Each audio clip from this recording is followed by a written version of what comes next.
Have you ever noticed that you are no longer truly living, but constantly observing yourself through the eyes of others? Sometimes it is just a very subtle feeling. You think carefully before you speak, adjust your emotions to be appropriate, weigh every choice to see whether it will be accepted or not. You still do everything as usual, but somewhere inside, there is a part of you that always steps back, waiting for a reaction from the world before daring to move forward.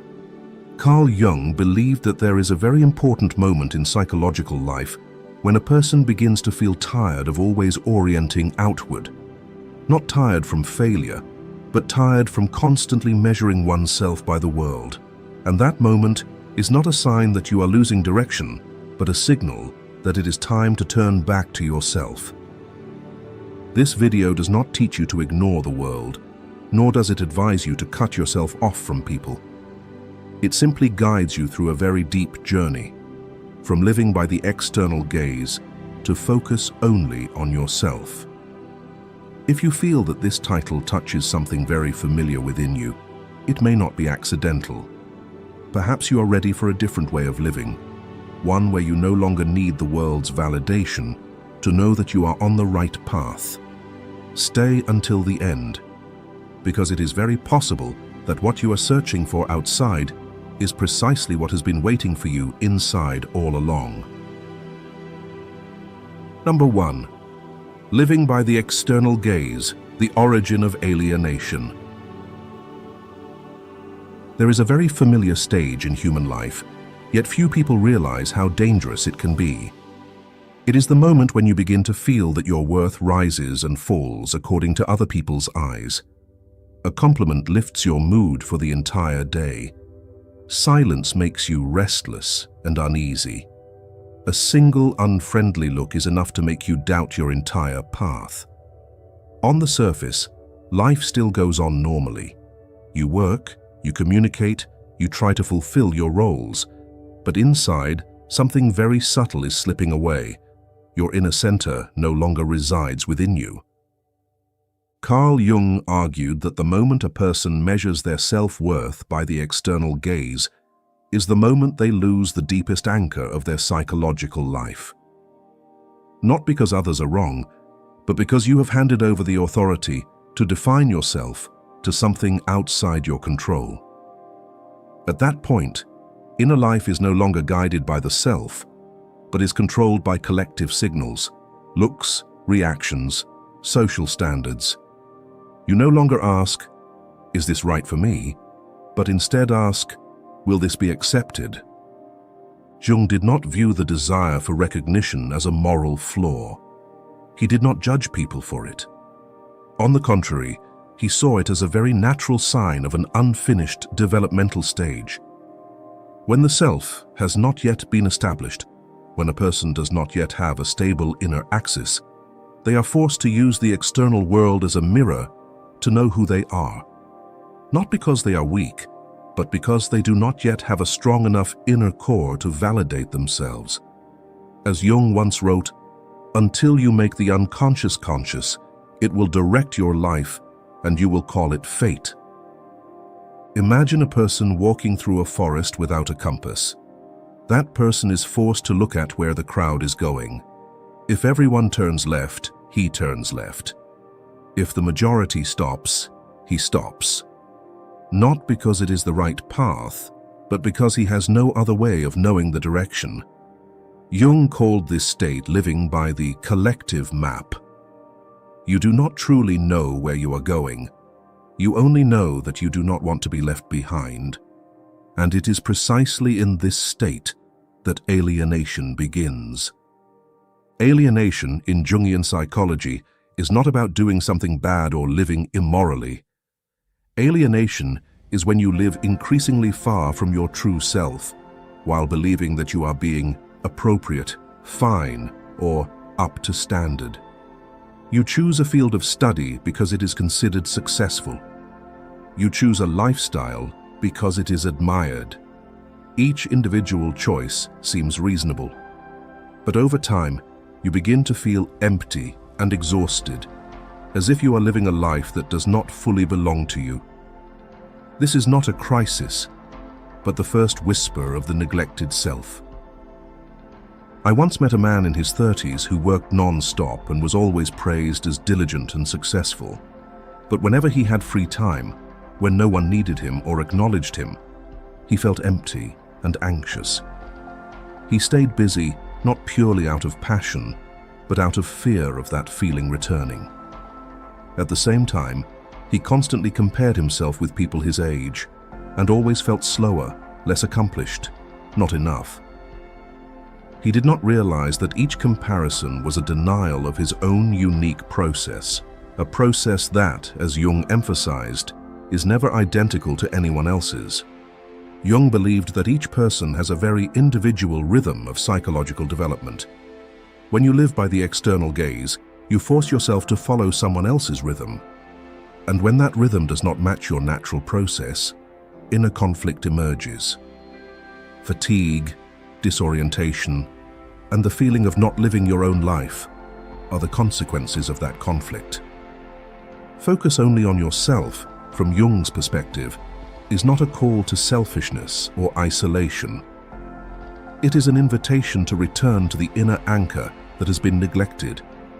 It is stopping the use of the external gaze to define who you are. It is beginning to ask, what truly has meaning for me, even if no one acknowledges it? When you begin to ask these questions, you are preparing to step out of the collective map and find your own compass. And the moment you suddenly realize that you have lived too long through the eyes of others, that is not a collapse, but a very gentle call from within. A reminder that it is time to stop, return, and listen to what truly wants to live through you. Number 2, persona, the cost of wanting to be accepted. There is a very subtle moment when you begin to realize that you have lived too long through the eyes of others, and at that very moment, a quiet question arises. So who exactly has been living in my place all these years?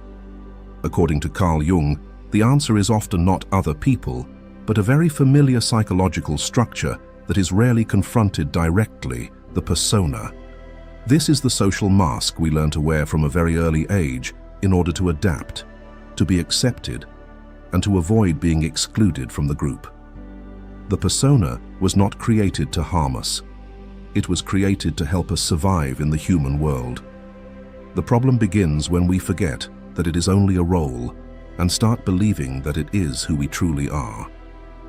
Jung emphasized that the persona was never meant to carry meaning in life. It is a tool, not the essence. When you begin to seek life's meaning, a sense of existence and inner security through that mask, a very deep misalignment occurs. You no longer live from the inside out, but live to maintain an external image. And the tighter you cling to that image, the farther you drift from yourself. The fear of being judged is what gradually turns the persona from a tool into a prison. At first, you simply want to avoid trouble, avoid conflict, avoid being judged. You adjust your words to be tactful, suppress emotions to be appropriate, choose a safe way of living so as not to disappoint anyone. But over time, you begin to feel that you are no longer allowed to deviate from that role. Every divergent thought creates anxiety. The persona no longer protects you from the world, it protects the world from your true self. Jung warned very clearly about this when he wrote, "The persona is that which in reality one is not, but which oneself, as well as others, think one is." When you fully identify with the persona, you begin to live for an image rather than for inner truth. From there, a very subtle form of addiction emerges, addiction to recognition. You need praise to feel okay, positive feedback to believe that you are right. Not because you are selfish or shallow, but because you have placed your sense of worth into the mask rather than into the self.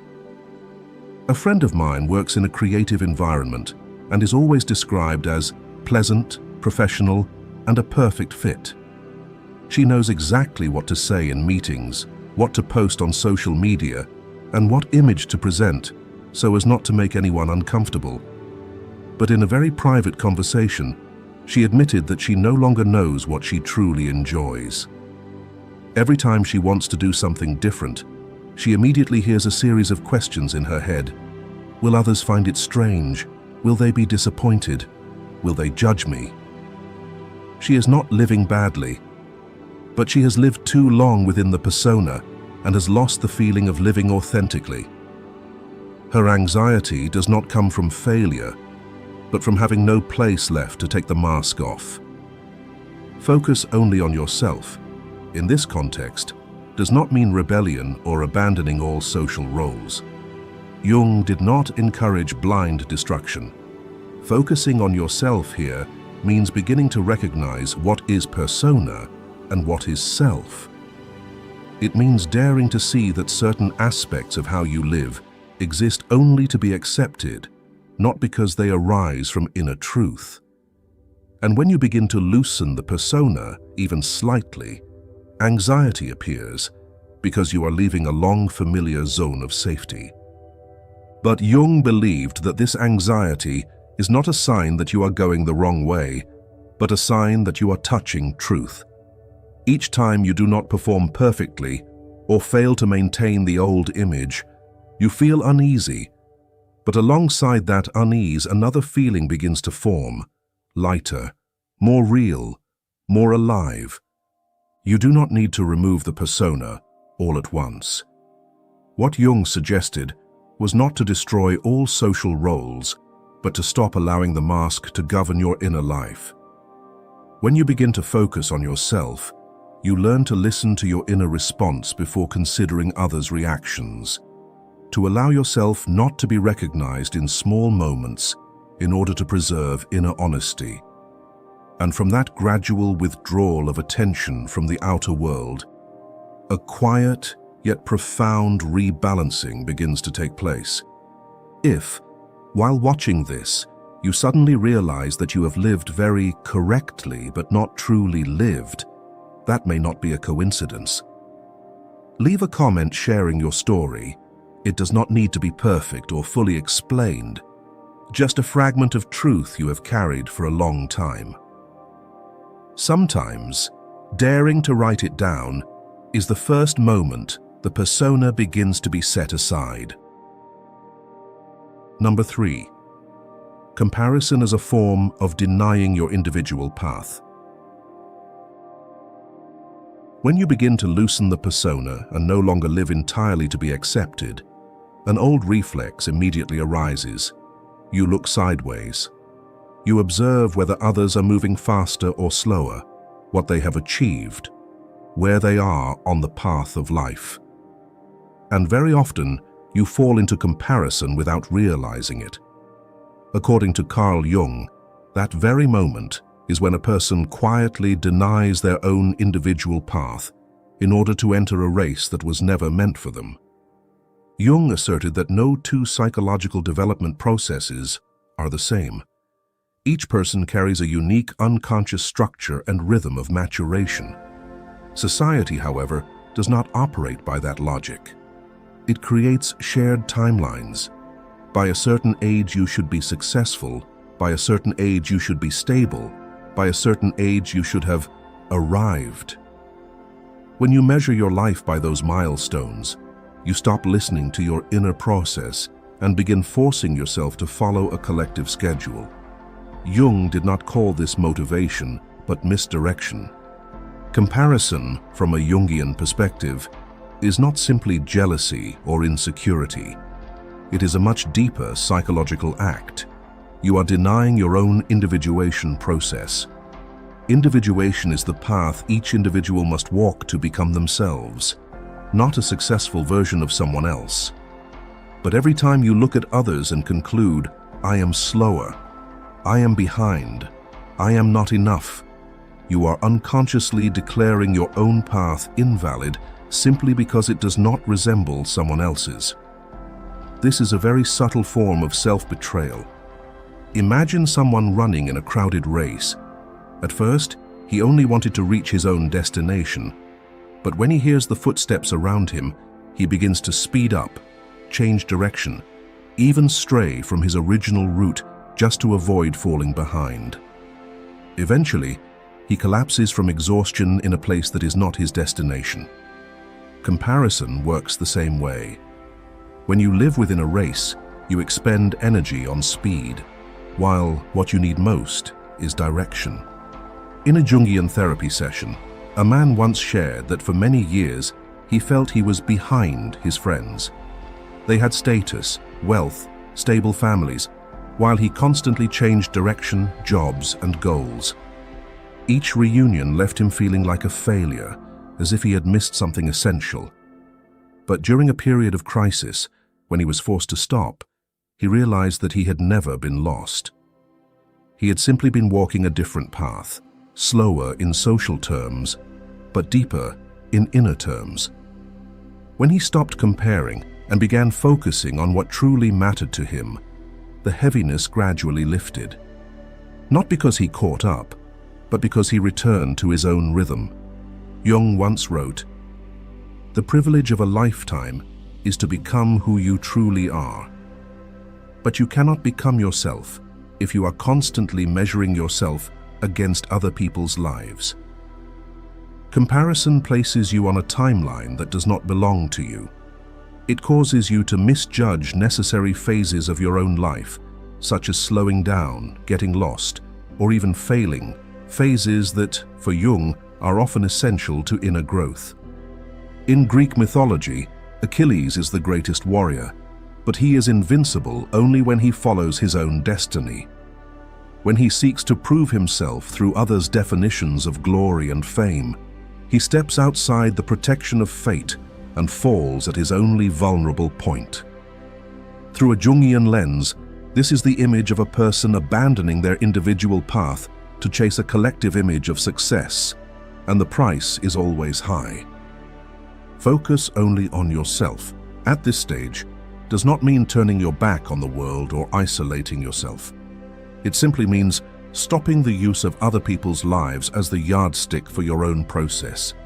It means understanding that not having arrived by society's standards does not mean you are failing, but may mean you are being prepared for a different kind of maturity. Forgetting others, in the true Jungian sense, means forgetting their timelines. It means no longer asking, "Where am I compared to them?" and returning to the far more important question, "Am I aligned with myself?" When you begin to focus on that question, the race dissolves. Not because you win or lose, but because you realize you were never meant to run in it at all.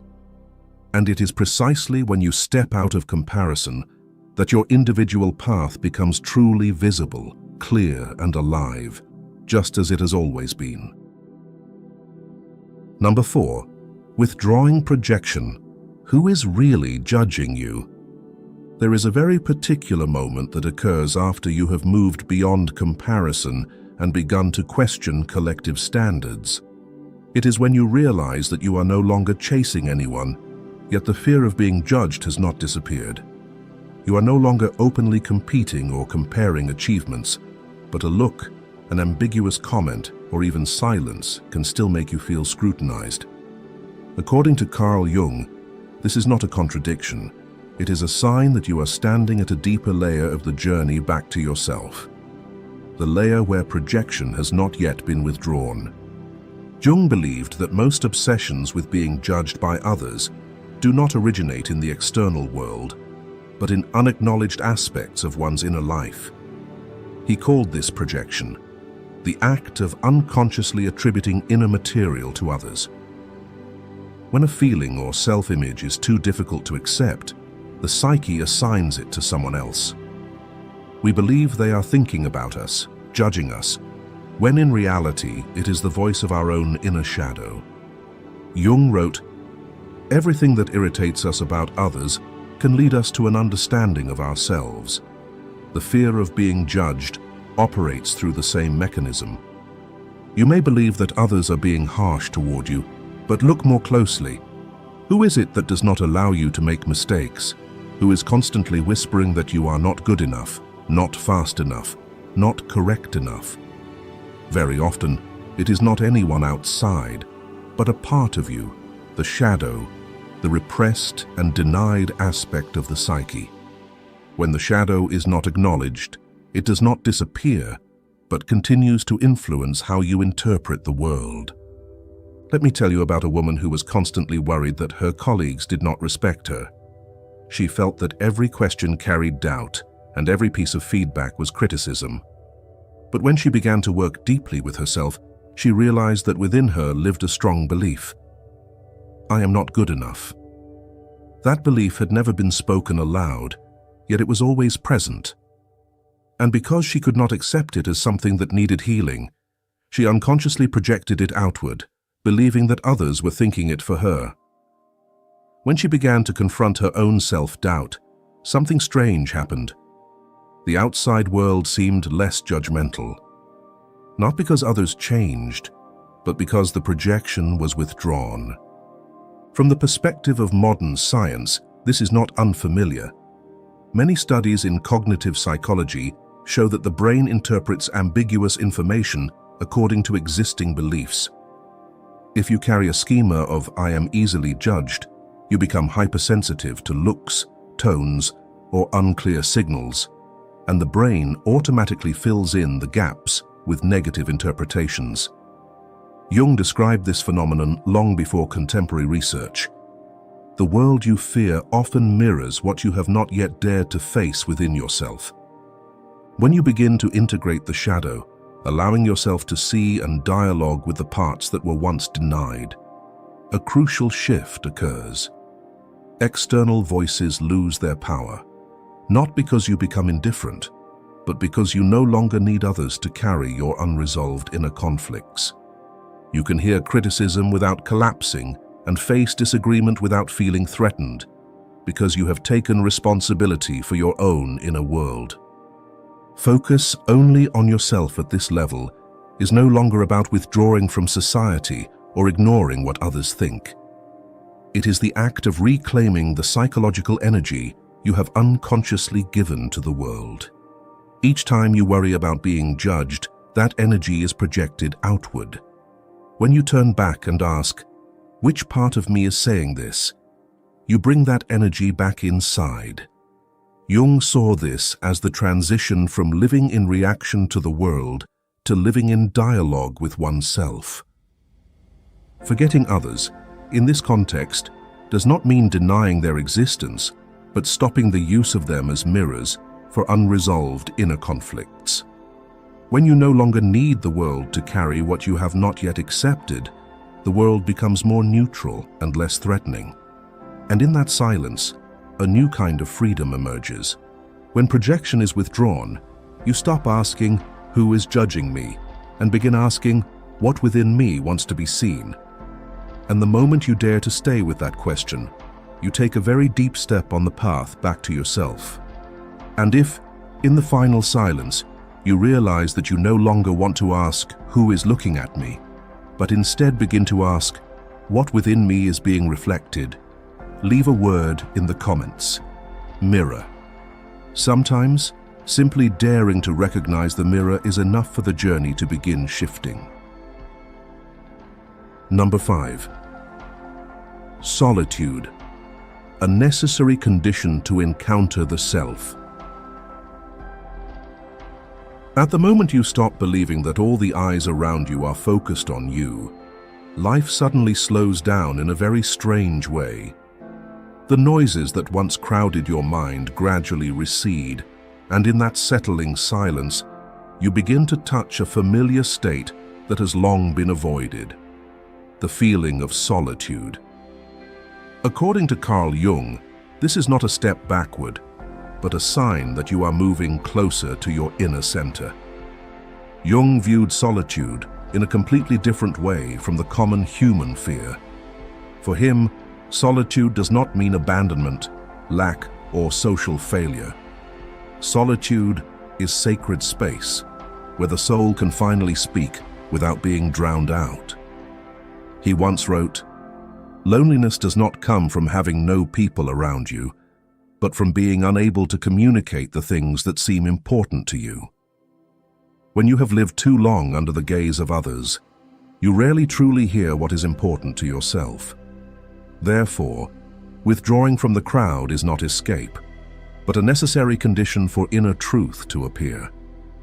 When you are constantly reacting to the opinions, expectations, and emotions of others, the self has no space to coordinate life. You may function very efficiently and integrate well, but inside, there remains a quiet space that has never been touched. And precisely because of fear of that quiet space, people often cling to busyness and constant interaction as a way to avoid it.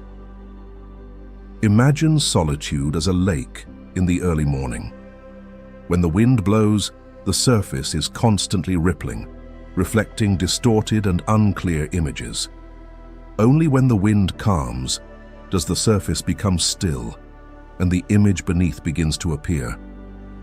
Psychological life is the same. When you are always surrounded by the voices of others, you only see fleeting reflections. But when you dare to be alone, no longer reacting, deeper layers of yourself begin to emerge. Silence does not create the true voice. It only allows that voice to be heard.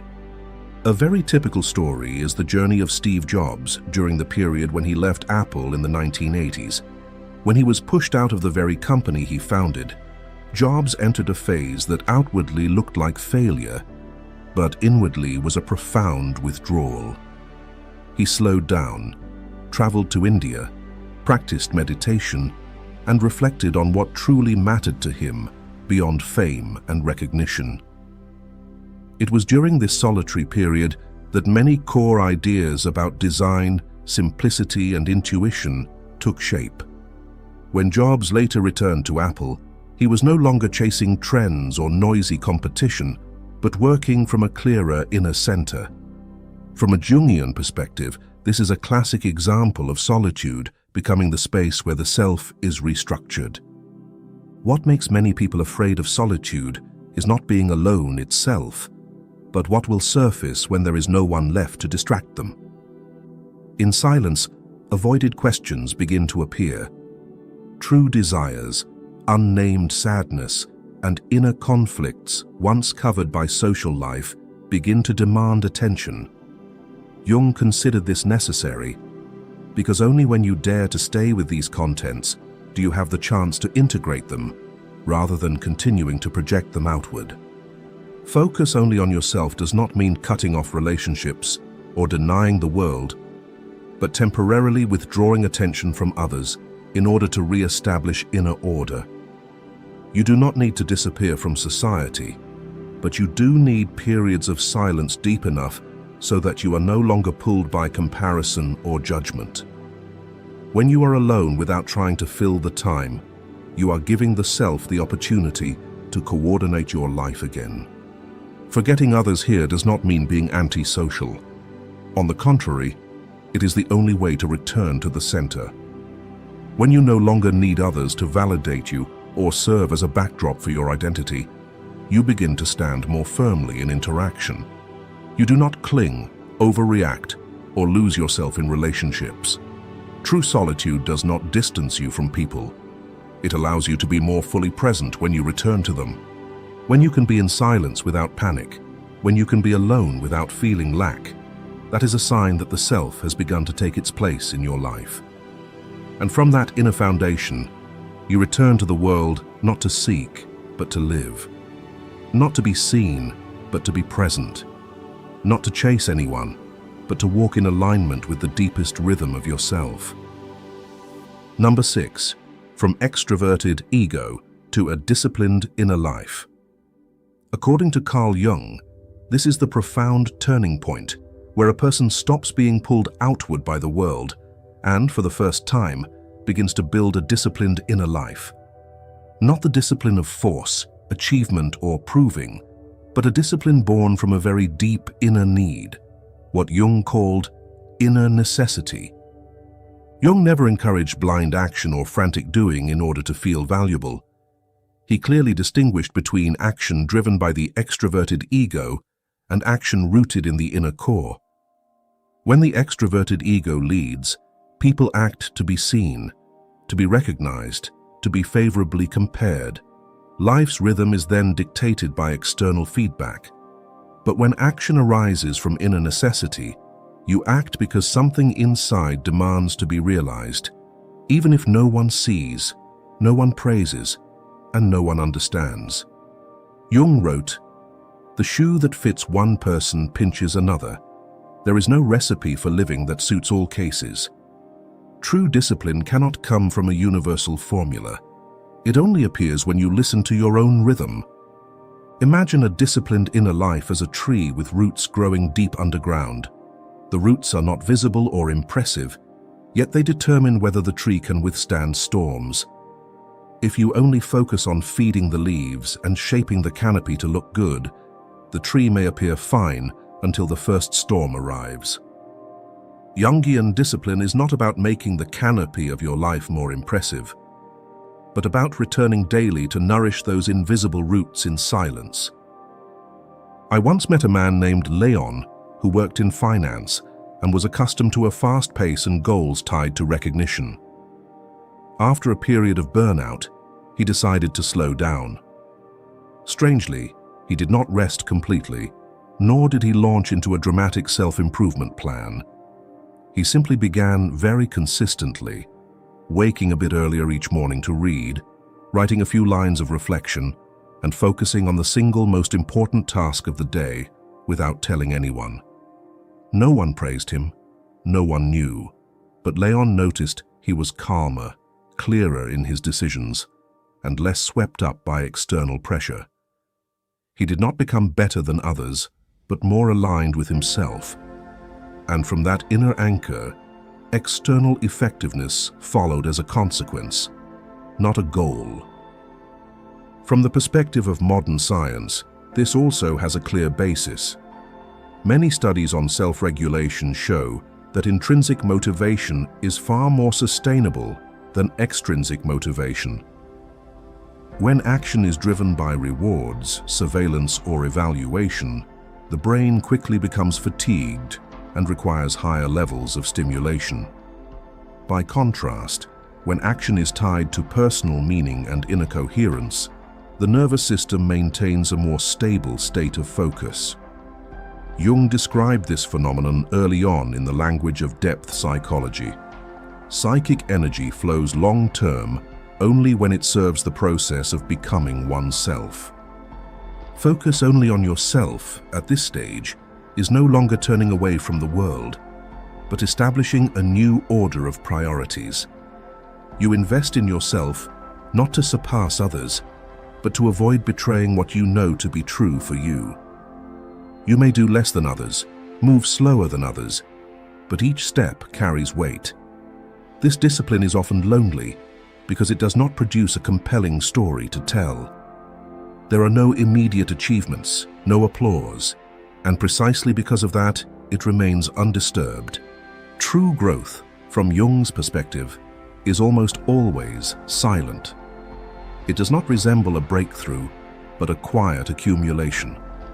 Each day you choose to do what is necessary without being pushed. Each time you keep your word to yourself in very small matters, you strengthen your inner center. And when that center becomes solid, you act in the world without being dragged by it. When inner life is disciplined, you no longer need excessive external control. You do not have to force yourself to try harder because the energy is already there. You do not need to prove because the direction is clear. And it is precisely then that you realize a very Jungian paradox. The more deeply you focus on yourself, the more steadily you are present in life. Quiet, unshowy, but with weight. This is the discipline no one sees, yet it supports your entire life.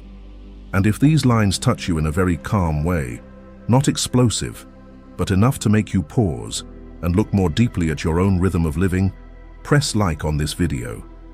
Not as an external response, but as a small sign that you are choosing to listen to something very real inside. Sometimes, even such a silent gesture is a form of inner discipline. Number 7. Withdrawing energy from the world, stop seeking validation. So what happens when you have built a disciplined inner life, yet still feel as though you are waiting for the world to respond? When you are no longer chaotic, no longer chasing comparison, no longer reacting blindly, but somewhere inside, there remains a very subtle movement, the wish to be acknowledged, to be seen, to receive confirmation that you are on the right path. According to Carl Jung, this is not a failure of the inward journey, but the next stage of ego maturation, the moment when energy truly begins to withdraw from the world. When the ego is immature, it needs reflection to know that it exists. Praise, attention, and positive feedback from outside serve as mirrors through which the ego takes shape. But Jung believed the ego is not meant to remain in that state. As the ego matures, it no longer needs the world to constantly tell it that it is okay. It begins to stand on a different foundation, inner unity. At this point, value no longer comes from how much you have, how many people recognize you, or where you stand in social order, but from a deep inner sense that what you live, think, and do are not in conflict with one another. Many people confuse focus on yourself with egoism, pride, or withdrawal. But from a Jungian perspective, withdrawing energy from the world is not turning away from others, but stopping the use of them as a source of your sense of worth. When you still need validation, it means a portion of your psychic energy is still flowing outward, waiting to be returned in the form of praise or attention. And as a result, your emotional life remains externally regulated, even if you appear independent on the surface. I once knew the story of Anna, a woman who had moved beyond comparison and was no longer overly afraid of judgment. She had a relatively solid inner life, worked steadily, and did not chase an image. But whenever she shared a personal project, she still unconsciously checked for feedback. Not because she was weak, but because a part of her was still asking, is this good enough to be seen? When she noticed that very subtle movement and stopped, not by forcing herself to be indifferent, but by returning to the inner feeling of working, a quiet shift occurred. She no longer rose or fell with others' reactions. The work remained the same, but her emotions were lighter. She did not lose motivation, she lost dependence. Jung wrote, "The most terrifying thing is to accept oneself completely. To fully accept yourself means you no longer need anyone else to bear witness to your value." This is frightening for an immature ego, because it is accustomed to being nourished by feedback. But for an ego that has passed through sufficient experience, this becomes liberation. You no longer need to prove, because there is no longer any part inside demanding reassurance. Imagine psychic energy as a stream of water. When you constantly seek validation, that stream flows outward, spreading everywhere. When you withdraw the energy, it does not disappear, but seeps into the ground, nourishing the roots. No one sees the water underground, but it determines whether the tree survives drought. Inner value is the same. It does not need to be displayed, but when it is deep enough, all outward action becomes stable. Emotional independence in Jungian psychology does not mean needing no one, but not being shaken by whether others respond or not. When the self begins to coordinate life, your emotions no longer rise and fall with external gazes. You can receive praise without excessive excitement and criticism without collapse. Not because you are numb, but because the center of regulation has shifted from outside to inside. Focus only on yourself now is no longer an effort. It becomes a natural state. You do not need to try to forget others, because when energy has been withdrawn inward, others naturally lose their influence. You are not concerned with proving you are right, nor do you need anyone to confirm that you are on the right path. You know, not intellectually, but through a deep sense of inner coherence. And this is a very particular moment of psychological maturity. When you realize you are no longer living to be seen, not to be recognized, but not to betray what you know to be true. The world is still there, people are still there, but they no longer hold authority over your inner life. And in that very quiet withdrawal, a rare form of freedom appears, a freedom that does not need to oppose anyone or surpass anyone, because you are no longer standing on the same axis of measurement. When you reach this point in the journey, you may realize that focus only on yourself was never an act of rebellion, nor a cold withdrawal. It is a very quiet return, a silent shift of the center of living, from outside to inside. No longer needing the world to confirm who you are, no longer needing others' gazes as proof of your value, you begin to stand on a different foundation.